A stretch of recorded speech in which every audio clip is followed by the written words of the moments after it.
Hello and welcome to the Wake Up Call podcast. Today, Scott Horton returns to the show to discuss the second general election debate between Donald Trump and Hillary Clinton and to evaluate their foreign policy statements. Mr. Horton is the host of the Scott Horton Show, which mostly focuses on topics related to foreign policy, and he's an assistant editor for antiwar.com. You can follow his work at scotthorton.org, and you can find him on Twitter at Scott Horton Show. For more information, please see the show notes page for this episode at wakeupcallpodcast.com/Trump-Clinton-debate-2. Scott, welcome back to the show. Hey, thanks for having me. Good to talk to you, Adam. Yeah, it's great to have you with me. So I mostly want to focus on what they said about foreign policy in their debate. And I want to start out with what Trump said about Iran and the Iran deal. Now, this was sort of a throwaway line towards the beginning. It wasn't in response to a question about the Iran deal. But let's dig into this, because Trump has he seems to have a burning hatred, or at least demonstrates a burning hatred in public towards this Iran deal. And he referred to Iran as the number one terror state, said it was a horrible deal, and said it's a one-sided transaction where the U.S. is giving back $150 billion. Now, I guess maybe the giving back part, maybe that's slightly more accurate than it usually is in the past. But what do you make of what Donald Trump said about the Iran deal and about Iran as the number one terror state? Yeah, and it really goes to show what a horrible person he is, that he made the decision a long time ago, just as a lot of people have. With him, it's just, almost in caricature form. It's in such stark relief to the truth that you can tell that it's simple political posturing. Barack Obama barely got the Iran deal through. The Israel lobby in America didn't want it. And there's a whole, the entire right half of American politics and more oppose the deal. And so Trump figured that, hey, this is a great way to say, appeasing the bad guys. And it's just good politics for him. He clearly doesn't know anything about it. As you just mentioned, he's recently updated to get it a little bit accurate that it's their money that they got back. It wasn't a welfare gift from the United States of America, which is how he portrayed it for a long, long time.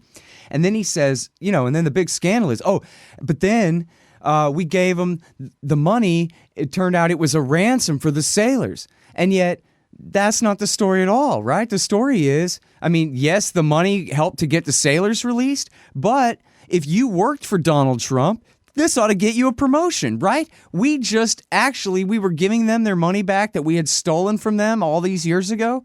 But then at the last minute, we came up with a new condition that in order to get their own money back, they were going to have to do one more thing for us, let our sailors go. And by the way, the only reason that was even possible was because Kerry had basically become friends with their foreign minister in the process of working out this deal. So they had a relationship where when the sailors, it's not like the American sailors were kidnapped in American waters or something, okay? They were in Iranian waters on an Iranian island in the Persian Gulf and were intercepted and taken captive, and they were released within 24 hours and treated perfectly fairly and given apples and juice boxes and stuff. And everything was fine. So this was Obama, his administration. This was great diplomacy as far as all of that goes. And yet all Donald Trump can say is, well, look at what a big number of dollars that they got. When this wasn't even part of the nuclear deal at all in the first place. It was whatever international, I don't know, it wasn't the Bank for International Settlements, but it was some international court that ruled that America had to give them their money back that we had seized, that they had paid for American weapons. I believe it was back in the 1970s before the revolution. And this was money that was all seized then. And then the other part of this that I would have your audience take note whenever Donald Trump attacks the nuclear deal is that he knows nothing about it at all. He's never made the slightest reference to, in any way, as far as I can tell, to anything about the deal that Iran has to do and whether or not they're doing it. And of course, the answer is they've scaled their program way, way back. They've reduced their amount of uranium on hand so that they don't even have enough that if they did enrich it to weapons grade, it would be enough for a bomb, because all of whatever they're not burning in their reactors, they're transporting, sending off to Russia and outside of the country. And they've expanded inspections beyond any international inspection regime in the history of the IAEA or the Non-Proliferation Treaty, and really beyond all reason, where they're even, they're monitoring the factories where they make the centrifuges where there's no nuclear material at all, but just to keep tabs on every last centrifuge in the country and all this stuff. And they've sworn off of nuclear weapons forever. That's part of the deal that they agreed to, even though they never really were making nuclear weapons in the first place. The whole thing was just a big red herring. And it goes also to show his inconsistency, where in Syria he goes, well, look, Russia and Iran are fighting ISIS. So in this debate, all he could come up with, and I guess he worked this out with his people as a talking point, to spin this as Obama's weakness, that because America isn't in there reinvading Iraq and fighting ISIS, that Iran and Russia have to do it for us. And so, but then he attacked Obama for not following through on his threatened red line that he would attack Damascus, the Assad government in Damascus, if they use chemical weapons. And of course, it's completely dubious that Assad ever used chemical weapons in that supposed, well, I guess it was a sarin attack, but supposed sarin attack by his forces in August of 2013, which was, roundly debunked by Seymour Hersh and then a lot of other journalists who followed up, and including missile guidance specialists and everything, measuring the mathematics of the trajectories of the rockets and, all of this stuff. The guys from not the Jet Propulsion Laboratory, one of these things at MIT, came out backing up Seymour Hersh and all his work on that. And so anyway, so Trump is attacking Obama for not attacking Assad when the rest of the time he's saying we shouldn't be attacking Assad and doing regime change.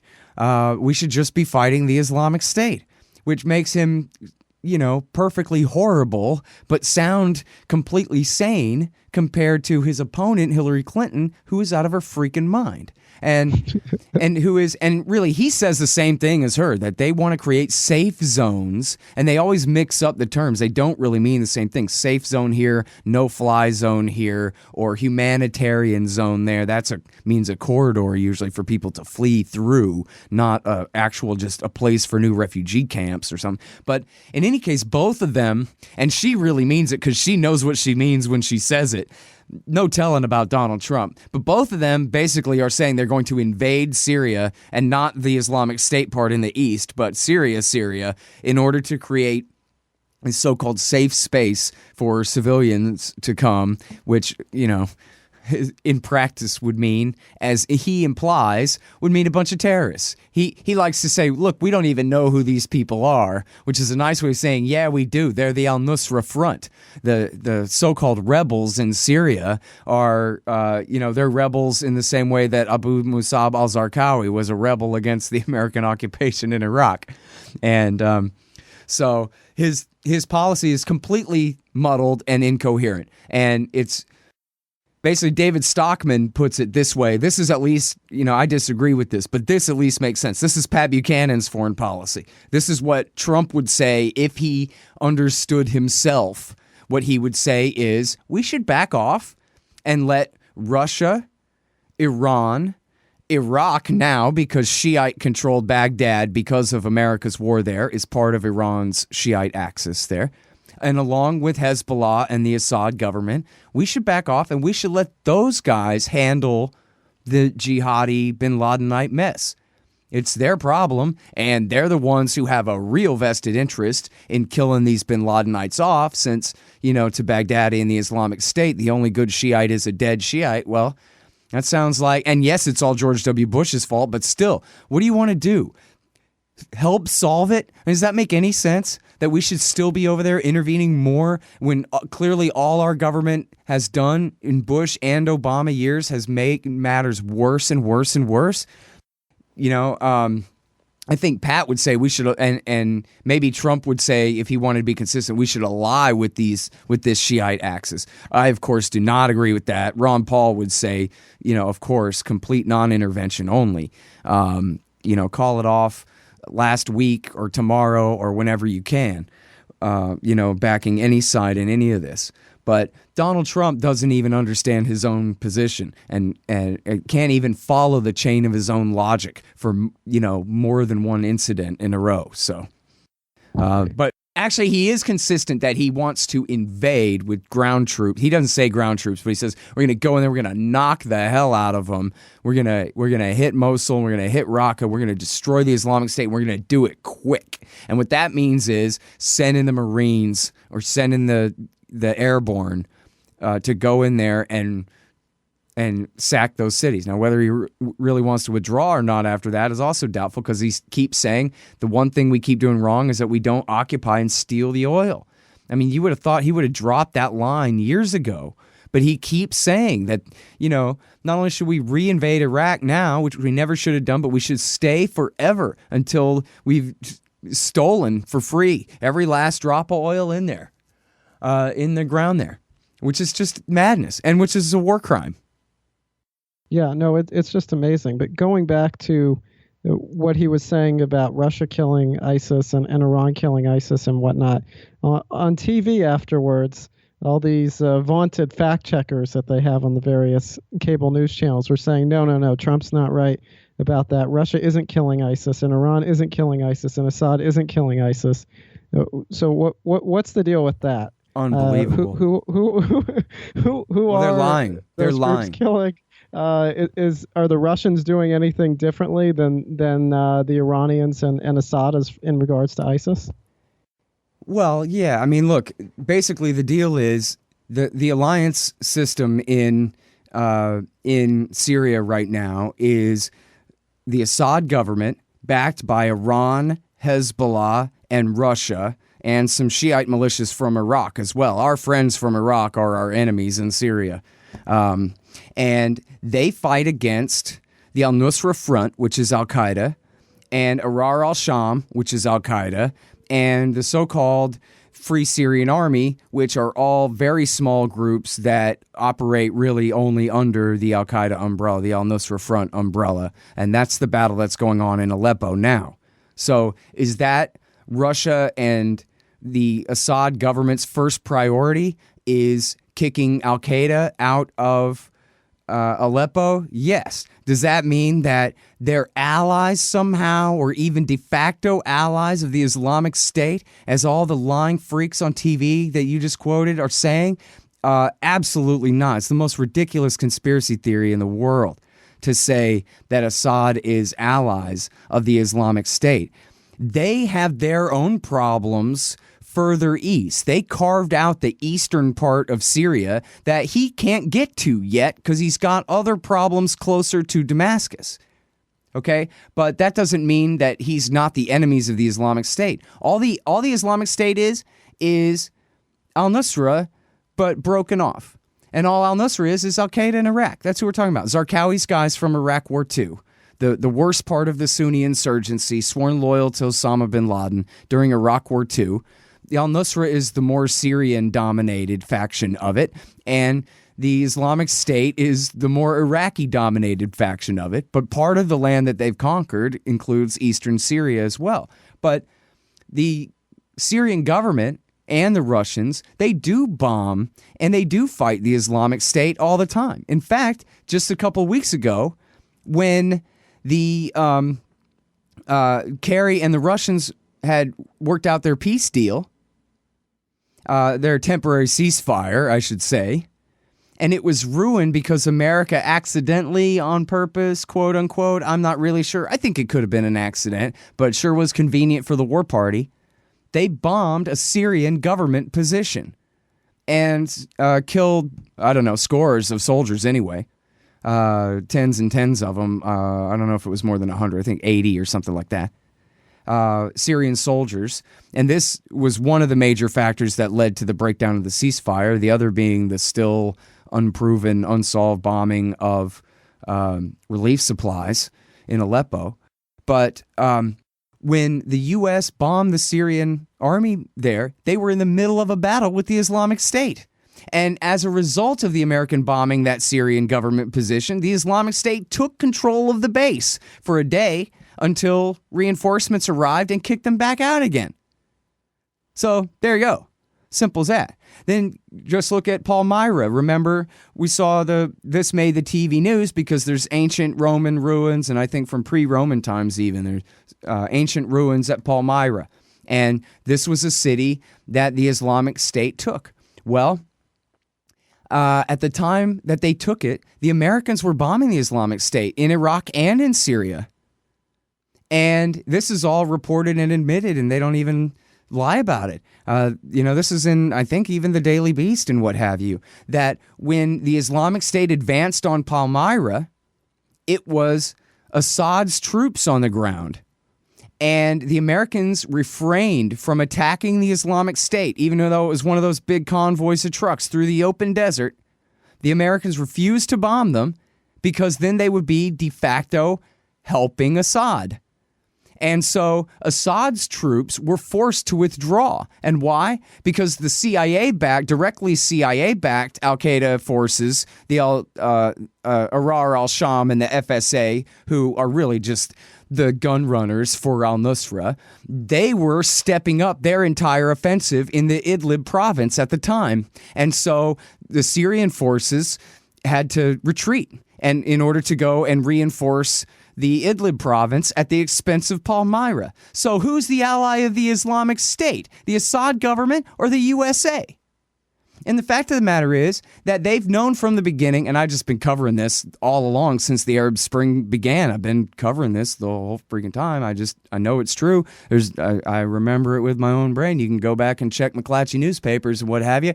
The U.S. State Department was conceding themselves that the al-Nusra Front is Al-Qaeda in Iraq. And in fact, even before they started calling themselves the Nusra Front, there are members of Al-Qaeda in Iraq who are coming across the border from Iraq, and they are killing cops, and they're taking over and starting a revolution here in Syria. Peaceful protesters is one thing, but here come the terrorists.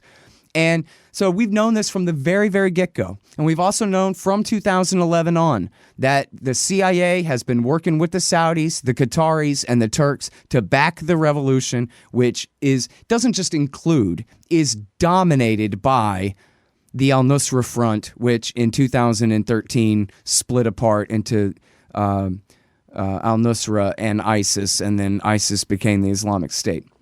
Anyway, I'm sorry. I know all that's very complicated and what have you. It's a very complicated war over there. But look, Al-Qaeda in Iraq was dead. Al-Qaeda in Iraq was nothing. The Sunni lands of Iraq, they were not controlled by the Iraqi government, but they were basically controlled by the tribal chiefs. Al-Qaeda in Iraq was over. They still existed, but just barely. And they fought an insurgency, but not for power over Sunnistan. They just attacked the Shiite government from time to time. Well, Barack Obama and Hillary Clinton came in there and gave them mouth-to-mouth resuscitation and brought them full-on back to life in the form of first the revolution in Libya, and then revolution is putting it very nicely, the armed revolt in Libya, and then in Syria. And ISIS is their Frankenstein monster. When Trump says they founded it, he's totally right. And you know what, Adam? He used to get this right. He used to say by the regime change in Libya and half a regime change, the attempted regime change in Syria, that's what led to the rise of ISIS. It's all their fault. Totally right. And he would say, and it's Bush's fault too for invading Iraq. It's Bush's fault for invading Iraq, and it's Hillary and Obama's fault for invading Libya and Syria. Oh, he got it right. What a great and what a nice, concise talking point. Perfect. But now he's abandoned all that at the advice of his Republican handlers now, because they all supported all those wars, right? So now the talking point is it's all Obama's fault because he left Iraq. And we should have never gone, but we should have stayed forever once we did go, to steal all the oil and to make sure that ISIS never, peeked its head up, that AQI never became a thing again. And so now, never mind Libya and Syria. He's completely dropped those talking points, or almost completely. And he never really was that coherent with it. But anyway, I'm sorry I'm going on and on. But your question was Assad and the Islamic State, and I did give at least two solid examples, including one from just 3 weeks ago of Assad fighting the Islamic State. So I guess I'll shut up about that now. Well, yeah, it's just amazing. But I want to return to the Aleppo subject that you touched on a little bit earlier, because this humanitarian crisis, which is horrible and tragic, of course, unfortunately, that it's taking place in Aleppo. It's been coming up a lot in these political discussions. And of course, there's that now infamous moment where Gary Johnson didn't know what Aleppo is, or he didn't recognize it when Mike Barnicle on MSNBC asked him about it. But it came up in the debate, and Martha Raddatz basically suggested that if you don't think the U.S. government should do anything about what's going on in Aleppo, then you're a bad person. That was, I mean, I don't want to put words in their mouths too much, but I mean that was basically the gist of what she was getting at when she was comparing it to the Holocaust. I mean, not even basically the gist, Adam. I mean, that was in the worst terms. She said this is like letting the Holocaust continue and doing nothing to stop Hitler. Yeah. So, that's the worst kind of doing nothing that anyone could possibly, be accused of. Absolutely. It's just amazing. But can you go through a little more of what's happening in Aleppo and what the real situation is there, and then what should be done to improve conditions there? Well, I mean, the second thing first. The answer is America and Russia have to do everything, really. No BS. They have to do everything they can to force a ceasefire among all factions. And, the problem is America still backs the terrorists. And as long as they do, the Syrian government, especially with Russian, Iranian, and Hezbollah help, they're really not losing at this point. And so, if America can get Russia to get the Syrian government to stop bombing, then we ought to be very happy with that result. And the conditions of the ceasefire, the one in February and the more recent one that broke down very quickly, is that the so-called moderate rebels, the Free Syrian Army and these other little groups, I mean, it turns out none of them are really very moderate at all when you actually look at them. I won't go too far on that tangent, but these groups are supposed to be separating themselves from the al-Nusra Front. But they just won't, because they're nothing without the al-Nusra Front. And so, and I guess they have nowhere else to go except go join ISIS, where they can't stand on their own as it is. And a more cynical interpretation is they are the al-Nusra Front. It's just they named their arms and money procurement operation the moderates, and they go out and they tell the CIA, oh, yeah, secularism, we're all about that. Here, let me wave your little American flag for you. Now give me some TOW missiles. And then basically it's all just one big operation because in effect, Adam, they just don't separate themselves. They just don't. So what do you call it other than one group when they sure act as one group? And so what's happened is they control eastern Aleppo, and Western Aleppo is under the control of the government, and many civilians have fled to Western Aleppo. I don't know what percentage of the people of Eastern Aleppo would like to flee westward toward government-controlled territory if they could or not, but it's pretty clear, I think, that the al-Nusra Front won't let them go, that they are basically being held prisoners there. And then the Russian and the Russian government and the Assad government are just bombing the crap out of them. And for all the hype that you hear and all the agenda behind all the hype that you hear, I don't think there's any question that, this is brutal air war going on. In fact, airwars.org, they keep track of it all. And they keep track of civilians killed by the United States, and they keep track of civilians killed by the Russians and by the Syrian Air Force as well, the best as they possibly can. And yeah, it's really brutal and it's really ugly. And in fact, I asked an expert on the show that I interviewed yesterday about, well, man, it seems like, never mind humanitarianism or anything, but just from the point of view of the Syrian and Russian government, from their own public relations and all of that, it seems like wouldn't they be better off sending in some Syrian infantry to do some house to house and try to clean this thing up? Not that I'm saying I favor that. I'm just saying from their point of view, rather than bombing the crap out of them from the air. And of course, that means missing and killing innocent civilians all the time.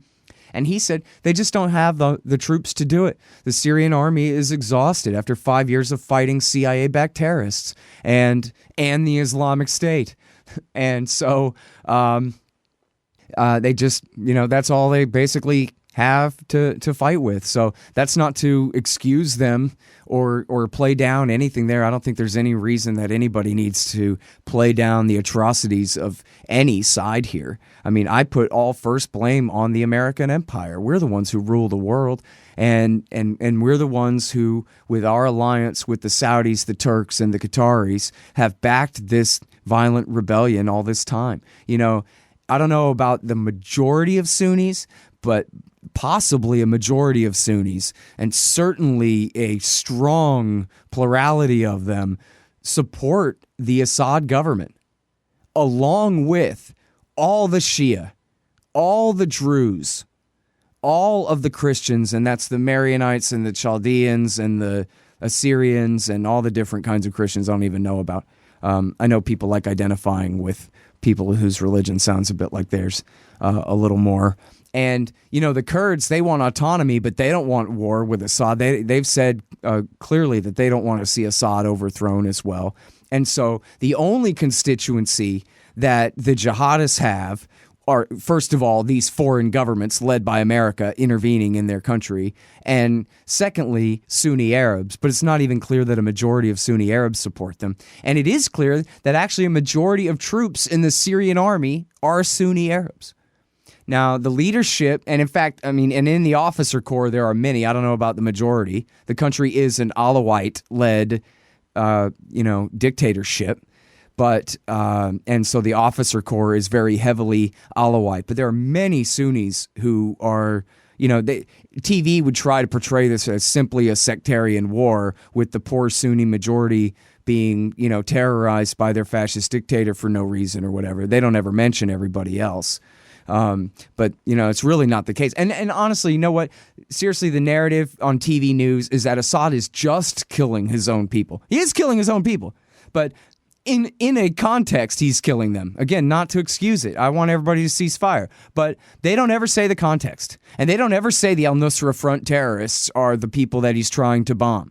They always say the rebels. Oh, the wonderful rebels. Like we're supposed to picture, our heroes, Luke Skywalker and friends at the base on Hoth or something like that. And they're, these peaceful, wonderful rebels who are only trying to protect themselves from the government that just kills them all day, every day, only for fun.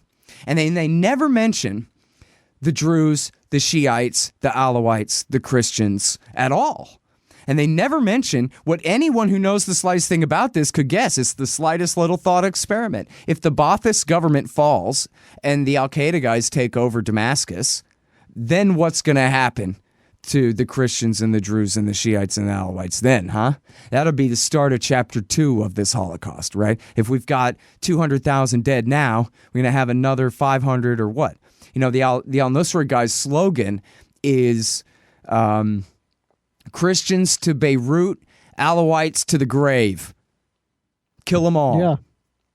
Yeah. No, it's just amazing. So 2 more topics or so I want to touch on before we wrap up. And I want to talk about what Hillary Clinton said regarding Iraq.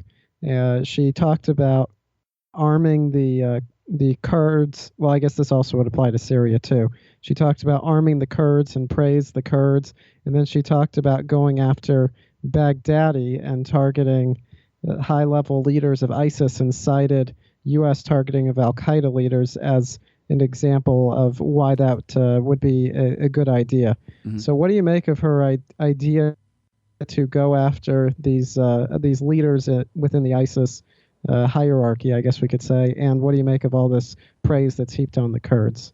Mm-hmm. All right. Well, yeah. Remind me the Kurds thing if I space out about it in a second. As far as the decapitation strikes and all of that, it's a great stand-in for a policy, because you can't sack Raqqa without sending in the Marines or sending in somebody, and there's nobody prepared to do it. The Turks could, and some Kurd factions could, and some Iraqi government factions could, and some Shiite militia factions could, but they're all at each other's throats, and they all don't trust each other, and there's no unity of command, and there's all kinds of competing interests, and that's why it's taken so long in the first place. I mean, it could be really that Mosul seems like, Joe Loria is saying it's looking to him like the Islamic State is fleeing Mosul toward Raqqa. They're about to give up Mosul the way they gave up Fallujah. I mean, it is a pretty weak force, at the end of the day there. But as far as killing Baghdadi being some kind of mark of progress, that's just because she has to be able to say something without saying, yes, I'm going to send in troops. And so she says, well, we're going to get a lucky drone strike and that's going to take care of everything. But you know what? Look at what happened when they did when they finally, Bush administration, when they finally murdered bin Laden, well, killed him. He deserved to be killed. I won't call it a murder. When they finally decapitated bin Laden from the Al-Qaeda group, what happened? Well, Baghdadi got out of line. Baghdadi, all evidence is, as far as we could tell, would always do whatever Osama bin Laden said. But when Ayman al-Zawahiri tried to tell him what to do, Baghdadi said, forget you, old man, you're no Osama bin Laden, and decided to go ahead and create his caliphate anyway, contrary to Al-Qaeda orders. And so, in fact, it just made matters worse. Just like killing Zarqawi turned Al-Qaeda in Iraq over to Baghdadi. There was one more leader in between. There was an Omar Baghdadi, a different Baghdadi, between Zarqawi and this guy. But, still, same difference. Every time they do these Al-Qaeda strikes, and then look at, you want to get meta about it, look at what happens when they get rid of Saddam and when they get rid of Gaddafi. And all this attempt to try to get rid of Assad. Oh, yeah, if only we get rid of the guy that we say we don't like, if only we call him Hitler enough and attack him enough, then everything will be fine. And hey, if everything's not fine, oh, well, then we'll just have another war. Who cares? We'll just keep going and going forever. Look, everybody, Boko Haram. Where do they come from? American intervention? Who knows? Who cares? Let's just intervene more there. And when we spread the war from Nigeria down into Uganda or, cross into Congo or whatever, we'll just attack them too, man. And it doesn't matter. As Hillary Clinton put it in the New York Times, she would rather be caught trying. Oh, it was her best friend, it really is like a novel, isn't it? Anne-Marie Slaughter, Hillary Clinton's best friend, Anne-Marie Slaughter, the liberal humanitarian interventionist. Well, can't you just see them deciding all this over tea and cakes? They're like, well, we would rather just be caught trying. We're just going to do our best to help those people of Libya. And they just go over there and just destroy everything. And so, in fact, they just did a decapitation strike against Mansour, the leader of the Taliban, who was the proclaimed leader after the death of Mullah Omar was finally revealed. He actually had died a few years ago. Well, they killed Mansour. It turns out Mansour was a very divisive guy, and he didn't command a lot of respect inside the Taliban. And he was having trouble herding cats and getting them to do what he wanted to do. And he was soft on negotiation with Kabul. And maybe that's why they killed him.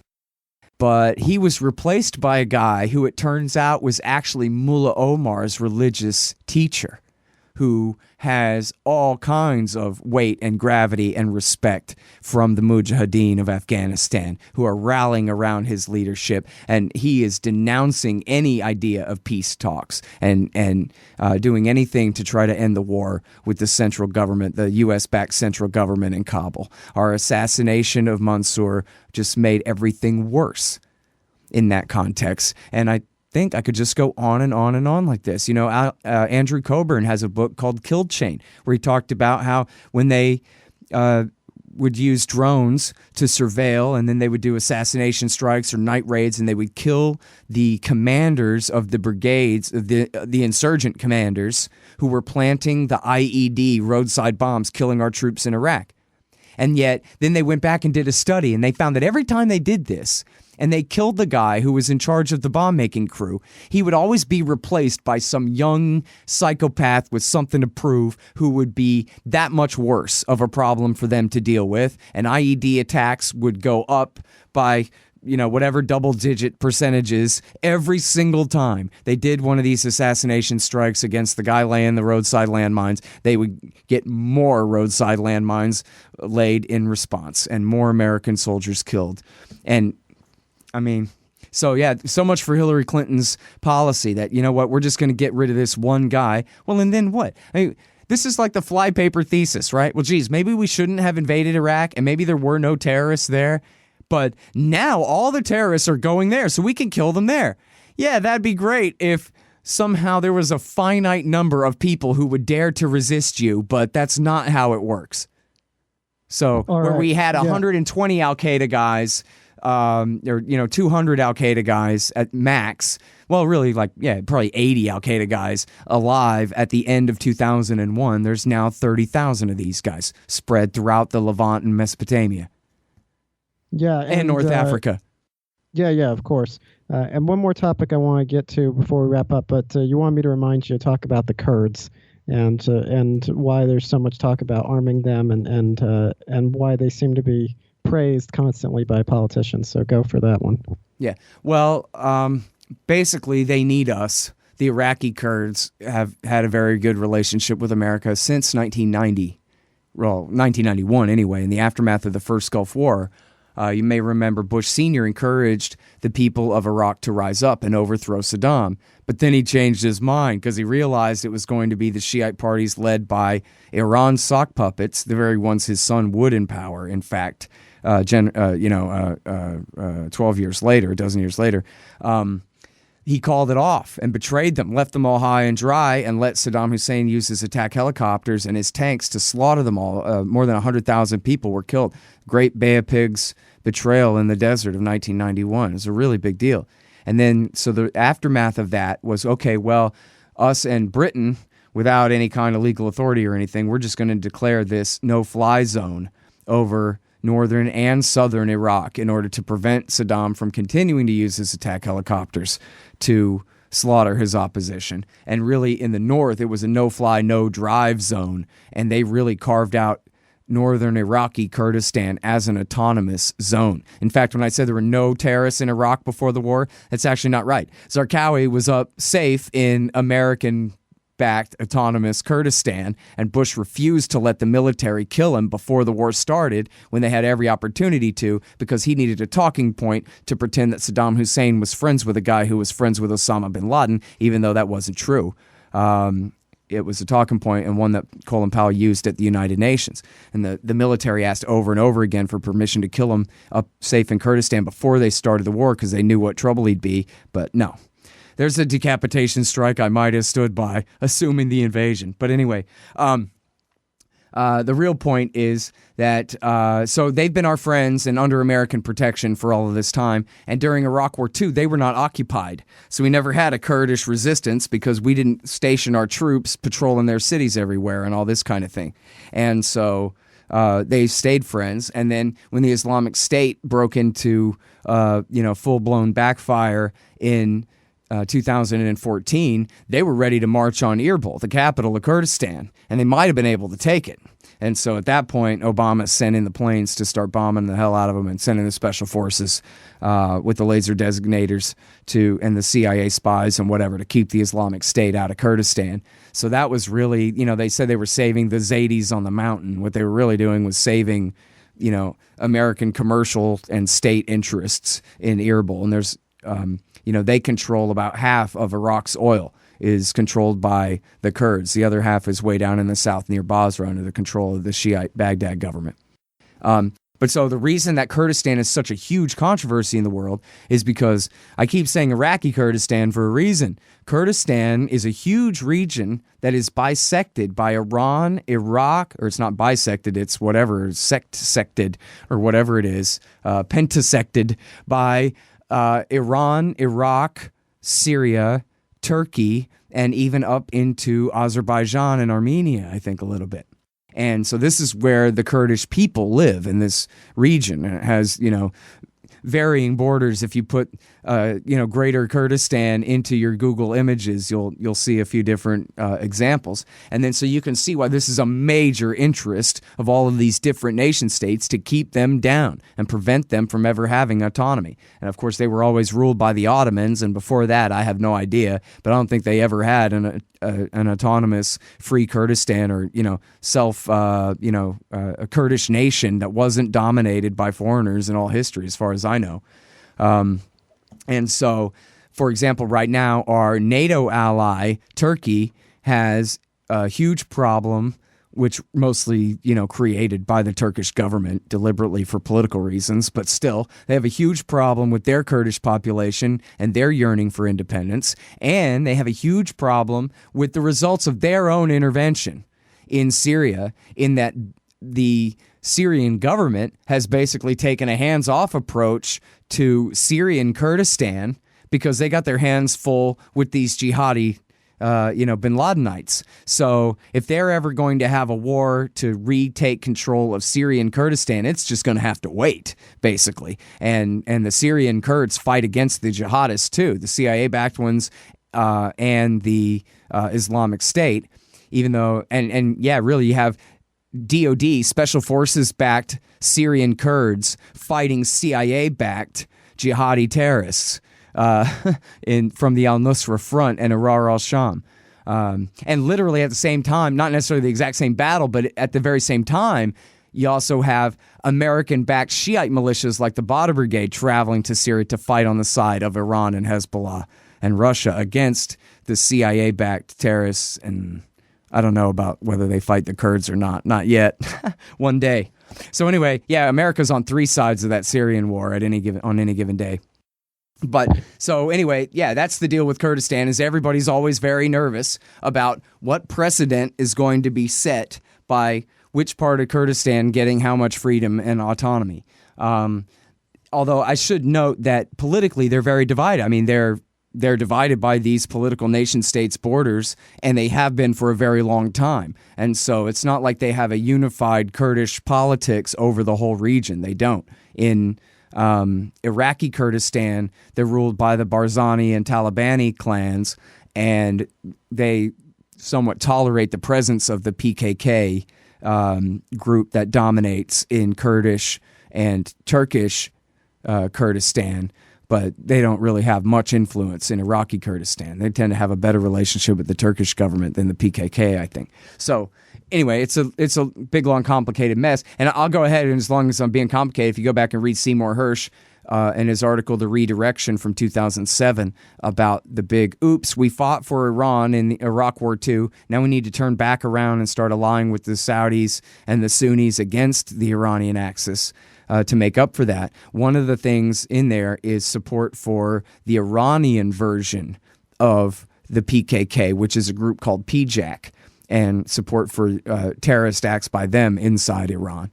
So, and in fact, I strongly recommend that article, The Redirection, to everyone. It's from about almost 10 years ago now, but it'll really help. It's from right in the middle, like halfway through the terror war, right? So I think it'll help you understand really where we were by the time it was written and where we've gone since it was, It's a pretty good hinge to turn the story, I think.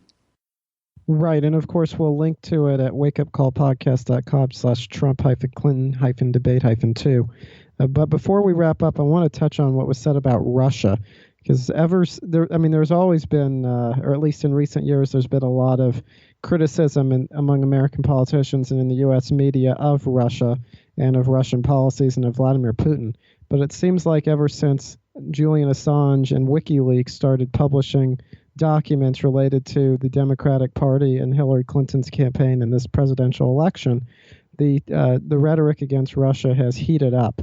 And now we're hearing that it's Russia that's doing the hacking, and the Russians are trying to influence the U.S. election, and the Russians want Trump to win. And isn't it unbelievable that Russia would dare influence the U.S. election? So what's the truth about this? Is there any evidence that Russia's behind any of this? And if not, are the blames against the attacks against Russia just being made to distract from the content of the leaks, or is there more to this? Yeah, no, I think there's no evidence of it other than officials say the national intelligence community has informed the president that this is the case. Yeah, well, I'm not so impressed by that unless you're going to make a really compelling case. And I've interviewed some experts on my show about this, including a guy named Jeffrey Carr, who, he explained, and this was a couple of leaks ago, but I mean, only a couple. So we're talking, 6 weeks ago, something like that. I forgot exactly which hack it was. It was the DNC hack, not the Podesta emails, but the DNC hack. And he's explaining that, so they used some code that's been used in another attack that was also attributed to the Russians. But yeah, so what? You're still begging the question of, whether that attack was attributable for any real reason or because, wow, look, I see some Russian script in there, or because it went off of a server that somebody else one time said maybe was tied to Russia, and then tied to Russia. What does that mean? Who in Russia, and this and that. It's all just supposition. The comparison, and this is by people who are not real political wingers, but who are computer security people. They say this is like saying it was the Germans that did the hit because they were in a BMW getaway car, and this kind of thing. It just doesn't follow. It's virtually impossible to attribute these attacks unless, probably this example really proves the case about the rest of them, is if you look at the Stuxnet attack, that thing was so good that nobody could find it until the Israelis adulterated the code so badly that there was an error and it came up. But then once they found it, when the computer security experts looked at it, they were like, wow, this is some virus, malware, whatever the hell kind of wormy thing that we ain't never seen this level of quality of 0-day type attacks in a thing like this, industrial level sabotage, whatever. And then when they finally connected it to the Iranian nuclear program being its victim, they knew this was the NSA. This was a very powerful state actor was behind the Stuxnet. But that's not what we're talking about here, dude. We're talking about hacking the DNC. We're talking about something that, for all I know, your little brother could have done, right? I don't know. Certainly, no one else knows better either. That's the real point. They like to pretend. And here's the real point, I think. This is incredibly dangerous, man. And they're straight up just talking out of their hat here. And they're making severe accusations. And I think you could probably tell that they know that they don't really mean it. It's just a good, real powerful talking point. Because if they really meant, if the Democrats gets, Hillary's ally, Obama, she was Secretary of State for him and everything. It's her, former government she was a part of here that's still in power now. If they were really making the accusation that the Russians were intervening and trying to throw our election, this would be serious. I mean, I'm not saying we'd be on DEFCON 1 or something like that, but this would be a real crisis. It wouldn't be a political talking point and a scandal on The View in the daytime. This would be a real crisis with generals and admirals running around screaming and yelling and whatever. And that's not what's going on here, because that's not what's going on. It's just a talking point to try to pretend to demonize Putin and Trump and get a twofer out of it, and try to pretend that Trump is some kind of, foreign agent rather than a representation of the American populist right, which is pretty much what he really is. And it's really dangerous when it comes to America's relationship with Russia, because, of course, the reason America's relationship with Russia right now is so bad is because Hillary's reset failed. Now, pardon me for not being patriotic or whatever, but I'm going to look at her performance first before I go pointing my finger at the other guy in this. And it's obvious. Look at what she did. She lied to them and manipulated them and did a bait and switch and got them to vote for a no-fly zone, a humanitarian no-fly zone in Libya, which she turned right into a full-scale war of regime change in Tripoli, and humiliated the Russian President Medvedev, and probably weakened him. And he was a so-called moderate, nicer, easier guy to get along with than Putin type, and he was severely damaged by that. The Russians were, the whole political and military establishment were humiliated. Their ambassadors who went along with it all lost face, bad, and all that kind of thing. Bad reaction there. Then her protege, Robert Kagan's wife, Victoria Nuland, engineered a coup d'etat in Ukraine, which Hillary was gone by then, but still, it was, basically her State Department, and almost certainly a project that had been going on in the first Obama term under her leadership. And that was the second coup d'etat in Kiev in 10 years by the United States of America against the Russian-leaning first candidate and then president, and led to a major crisis and a war that killed probably 10,000 people in eastern Ukraine. It was a horrible war and the worst crisis in American-Russian relations certainly since the end of the Cold War, and maybe since the height of brinksmanship in the 80s, or maybe even before that. It was compared to the Cuban Missile Crisis even as being, the worst, second worst tensions ever, basically, since the days of black and white TV, with that crisis in Ukraine there. And before all that, of course, it was her husband and his legacy to expand NATO into Eastern Europe in direct contravention of George Bush Sr.'s pledge to the Russians that they would do no such thing. And in fact, a lot of real hawks like Bob McNamara and Paul Nitze and a lot of, they were old graybeard, quote unquote, types by then. But these are men who are legendary American war hawks who urged Bill Clinton not to expand NATO, that this would ruin everything. George Kennan, who had really invented the containment policy, warned that this is going to provoke a terrible reaction from the Russians. And then you guys are going to claim their reaction is the excuse for what you're doing in the first place. And we can see it coming from, 20 years away. And now here we are, where honestly, just go back and look at the color revolutions and the rest of it. It's NATO expansion, and the threat of further NATO expansion in Eastern Europe is the root of all evil in ratcheting up American tensions with the Russians. And Hillary Clinton has compared Vladimir Putin to Adolf Hitler. She has accused him of moving troops right on NATO's doorstep, meaning inside his own country, when she has expanded our military alliance to the Baltic states, right on the Russian border. And Obama has done military exercises and had parades where you have American tanks parading within line of eyesight of the Russian border in the worst provocations, unimaginable provocations, the kinds of things where if it was George W. Bush doing it, the left, to their credit, would be screaming in the street about it. And yet, or I hope, but it goes almost unremarked. And Putin, I guess, just, he looks like a James Bond villain. And what are you, not on Team USA and all those old defaults? And so when TV says it's time for your 2 minutes hate, and this is the guy that we're all against now, it works. I mean, that's why Orwell wrote it that way, the 2 minutes hate. That's how it goes. And he's the perfect scapegoat. And yet, here's the thing about it. As Pat Buchanan points out, the way he puts it, we used to draw the line at the Elbe River halfway across Germany. And we said if Russian tanks roll in to Western Germany and France and, maybe even Belgium, Denmark, etc., we'll use nukes to keep you out. That is our line. We will not let the Soviet Union expand into Western Europe across that Elbe River. That was the line. Now we have drawn the line at the eastern border of Estonia, Latvia, and Lithuania. In other words, Russia's western border. And, nobody wants to see Russia or anybody else hurt the poor Lithuanians. But for God's sake, are you really willing to trade Houston, Texas for Tallinn? I mean, when most Americans have never even heard of even the capitals of these countries, if they've heard of these countries at all.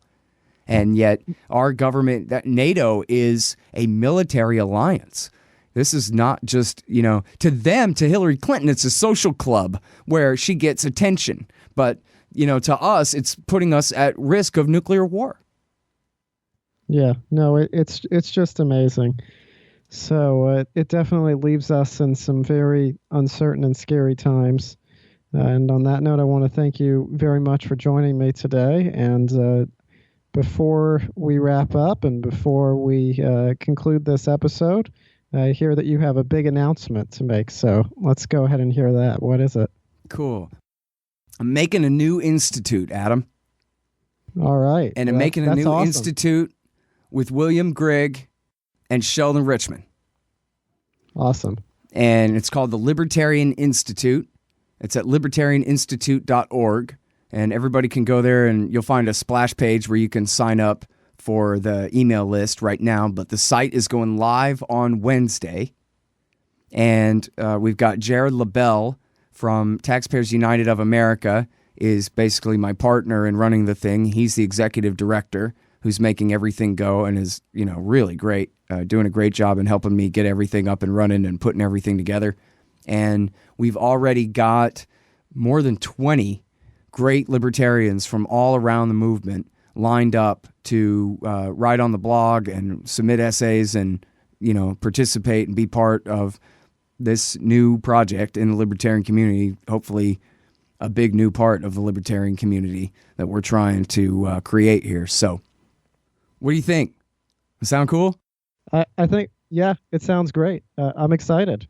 I'm glad you shared that here, and best wishes. I mean, man, I sure hope that thing takes off. It sounds awesome. Cool. Well, I really appreciate that. And everybody check it out at libertarianinstitute.org. We're doing a whole new thing there. Me, Will Grigg, Sheldon Richmond, and Jared LaBelle, and you. All right. Well, thanks again for joining me. And I want to remind everybody to go to the show notes page at wakeupcallpodcast.com/Trump-Clinton-Debate-2. And of course, the Libertarian Institute and the Scott Horton Show will be linked there, along with some other resources. And that Seymour Hersh article, of course, the redirection, that'll be there for sure. So wakeupcallpodcast.com/Trump-Clinton-Debate-2. And the Libertarian Institute sounds great.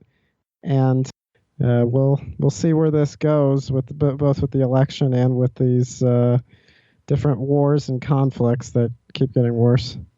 Yep, cool. Well, thank you very much for having me, Adam. I appreciate it. Thank you for listening to this episode of the Wake Up Call podcast. If you would like to listen to more episodes, please subscribe, rate, and review the show on iTunes, or subscribe on Stitcher, and check out our website at wakeupcallpodcast.com. There you will find show notes pages and comment sections dedicated to the show. You can also email us at contact@wakeupcallpodcast.com if you're interested in being interviewed for the show or have any other suggestions. Thank you.